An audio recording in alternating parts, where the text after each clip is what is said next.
Kia ora and welcome to the Nishcast. I'm the Dude, Dr. Peptide Panther, Mr. Deuce Slipper Man, Dem, talking Blackcaps cricket after the third T20 International versus England. Just doing these hard and fast little episodes of the Nishcast by myself after each Blackcaps game. So we're just going to talk through a couple of points from that game and how the series is looking.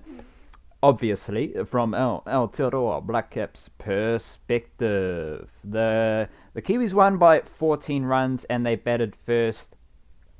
Martin Guptill did pretty well, 33 off 17. Colin de Grandhomme was the man of the match because of his 55 off 35 deliveries. Tied the highest score with Dawid Malan, and Dawid Malan scored his 55 at a better strike rate. So I kind of think that Colin de Grandhomme got the man of the match award there just because the Blackcaps won, and also perhaps because some people are very, very seduced by the way Colin de Grandhomme can hit a boundary.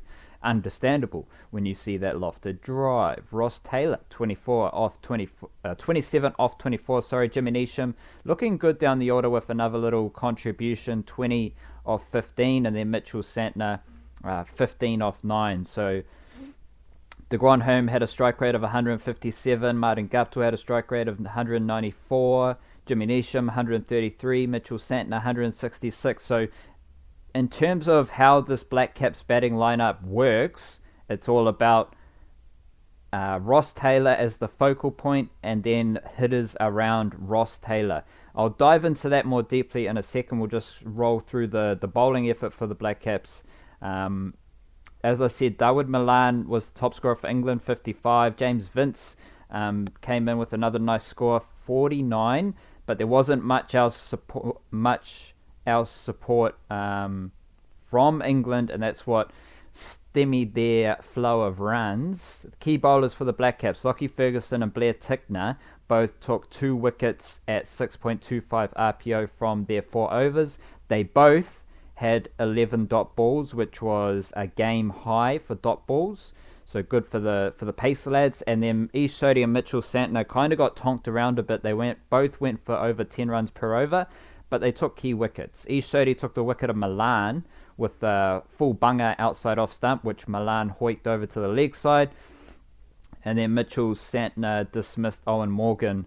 Owen Morgan, don't really know what he's up to. He was just trying to bang sixes as much as he could. And then, again, he hoiked one up from outside off over to the leg side, and he was dismissed. So we'll flow back up to this batting lineup because the Blackcaps did bat first. And I think generally that is a good tactic for the Blackcaps bowlers when you're looking at how opposition batsmen need to face Ish Sodhi and Mitchell Santner. Like if there's runs on the board and you know you've got to score at 10 runs and over, you're going to have to take certain risks against Sodhi and Santner, which presents wicket-taking opportunities. Sodhi and Santner, they are at their best wicket-taking wise when they are doing what they are doing against batsmen who are aggressive.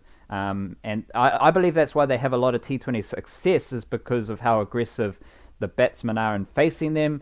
And if you got variations with how you're spinning the ball and how you're flighting the ball, it's going to be pretty hard to hit them. So that batting first thing could be a important note. Colin Munro is struggling still. He only had 6, and if we just swing over to how the series is looking for Colin Munro, he is averaging 11.33. So remember, as I've said all along, in Sri Lanka, Colin de Grandhomme was averaging 8.33. Now he's here 3 games into this England series and he's averaging 11.33. I don't think Colin Munro is going to get dropped in this series. I think they're going to give him a full series just to see what he can do. And now that means Colin Munro has 2 more games to score some runs, because he scored 34 runs in 3 games and he's got a strike rate of 103.3, which looks as though it is It's the lowest strike rate of any batsman who has over 30 runs, and then it's the second lowest strike rate of any batsman with over 20 runs. Sam Billings has 23 runs at a strike rate of 100 on the dot. So Colin Munro's not even whacking the ball very hard. He's not even hitting boundaries. He's striking at 103, which is not what we expect from Colin Munro. And quite obviously, Colin Munro is just in a bit of a hole at the moment. But what Colin Munro did manage to do in this game was have an impact in the field, and just the energy and vitality and enthusiasm, borderline aggression that Munro showed with that run out and with a couple of catches. Like, he was hyped up, bro. He was frothing and kind of over the top. Like, okay, you took a catch, bro. Like, yeah, like, okay, you did a run out. It's just a T20 international game in the middle of a 5-game series. Like, maybe chill out, but stay present in the moment, you know. But I just think it all stems from Colin Munro's lack of runs. There might be a bit of frustration there. He might, I think anyone in his position wouldn't feel comfortable with how they are contributing to the team. And so if you can find a way to contribute to the team and have an impact in the field specifically, because Colin Munro doesn't really seem to be much of a bowler these days, that's where the energy and reaction comes from for Colin Munro. So not many runs, but at least he did have an impact in the field. And like, I have been the biggest proponent of highlighting Colin Munro's struggles because I don't think anyone else really is. But the whole time I have thought that they will give him this series, 5 games, to see whether he can get himself out of this hole and move forward with the Blackcaps T20 team. After 3 games, averaging 11.33, one would suggest that has not been the case, but he still has 2 games to go. So we'll just see how that plays out. We are in this period where Munro's not bowling. He did bowl in patches last summer, as well as Colin de Grandhomme's not bowling. Neither of them have bowled in this series after 3 games. They are both primarily, strictly at this stage, used as batsmen, and of course Colin de Grandhomme going alright. A lot of talk about Colin de Grandhomme moving up to number 4, which is notable when you consider 2018 Colin de Grandhomme averaged just 10 with a strike rate of 128. Now we move forward into 2019, and Colin de Grandhomme, I don't think he was batting number 4 in any T20 games earlier this year, but come Sri Lanka and come this series in 2019, Colin de Grandhomme's now averaging 32 with a strike rate of 156. So his average has gone from 10 to 32, and his strike rate has gone from 128 to 156. So obviously things are working well for Colin de Grandhomme, and he caught all the attention in that game. But once again, I come back around to this idea of Ross Taylor batting number 5 in the T20 innings and bossing the innings. That is what Ross Taylor does. He bosses the innings. Now, not in a sexy sense, and by that I mean the eye-catching boundary hitting sense. Ross Taylor only had 27 off 24 in this game, which may be his smallest contribution. Let me just double check this so far this series. Yep, so 44 game 1, 28 game 2, and 27 game 3. So this was his smallest contribution.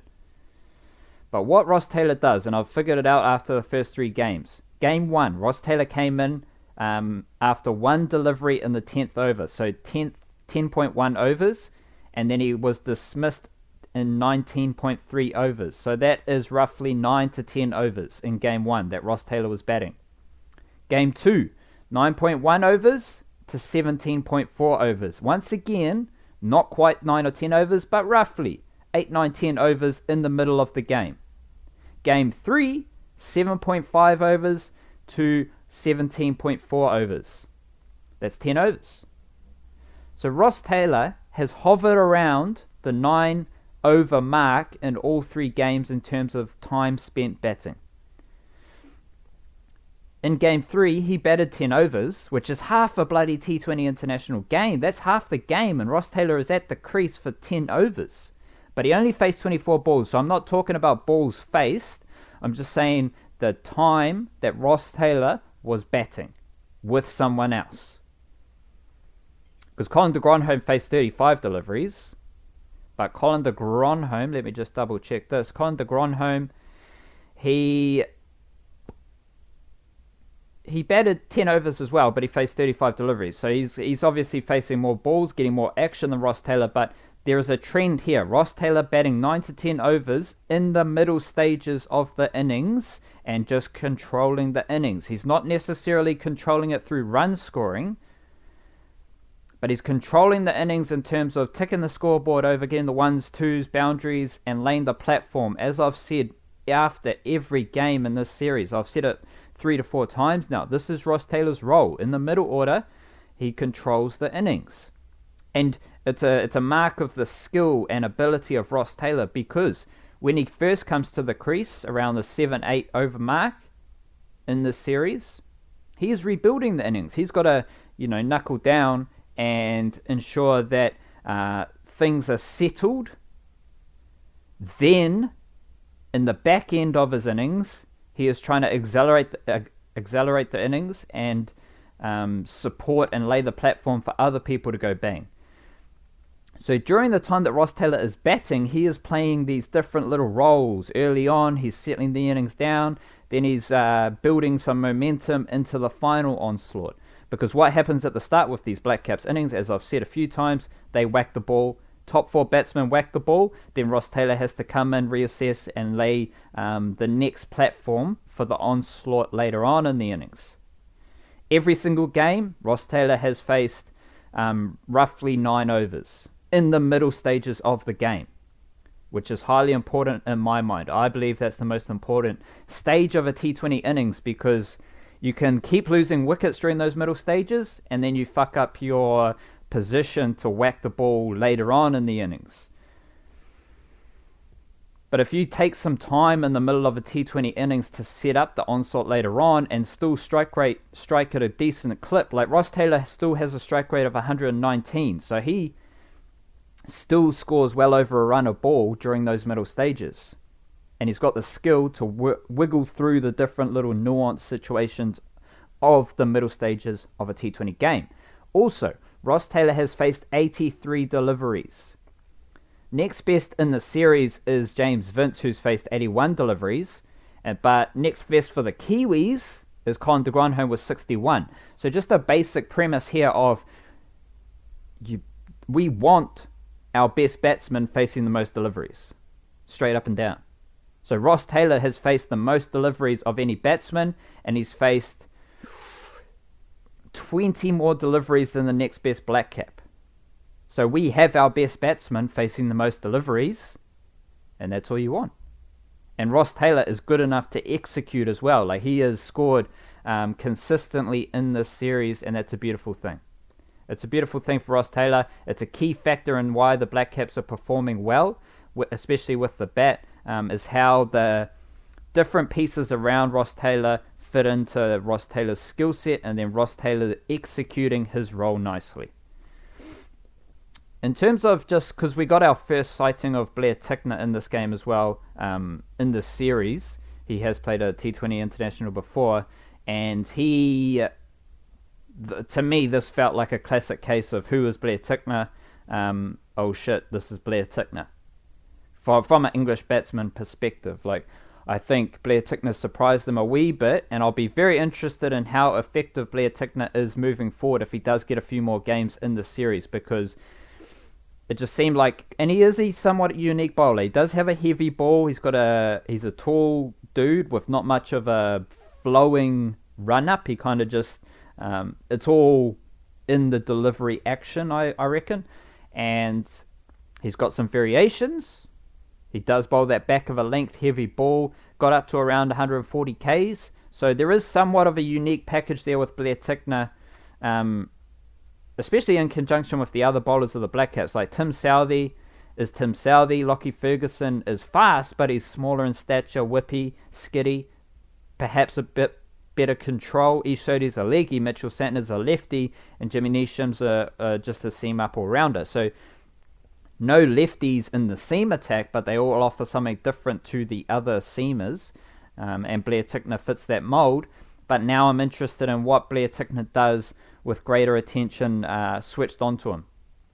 Like now, England's batsmen know what to expect from Blair Tickner, so what's Blair Tickner going to do? Because my gut feel, I talked about Scott Kuggeleijn and how Scott Kugelein's bowling style is well suited to dominating domestic batsmen, but it might be a hindrance at the international level. And I think Blair Tickner fits that mould just in terms of, like, he's fast enough and he's hostile, very hostile, so he's always going to trouble domestic batsmen, especially in Super Smash when domestic batsmen are trying to score runs quickly and they're trying to hit this dude who bowls a heavy back of a length 140k delivery. That is tough for a domestic batsman to smash. But at the higher level, guys are used to that pace and they're used to that hostility. So I'm just interested in how Blair Tickner's skill set translates to international cricket. And my gut feeling is that he's similar to Scott Kuggeleijn in that sense, and those type of bowlers have to figure out how they're going to be effective at the international level, and just how they're going to use their pace, which isn't extraordinary in international cricket, and their bowling style, how that is going to be effective in international cricket. So that is Blackcaps versus England T20 number 3. Next one is on Friday, and we also have Plunket Shields cricket starting on Friday as well, so stay tuned for that. Yesterday we recorded a Plunket Shield podcast, so go check that out if you do enjoy your cricket. Otherwise, there's plenty of Blackcaps stuff on the Niche Cage as well.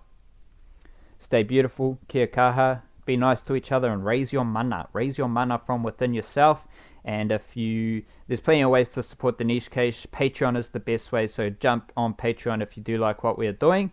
Otherwise, stay tuned and wait for more podcasts and writing and stuff from the Niche Cage. Cheer.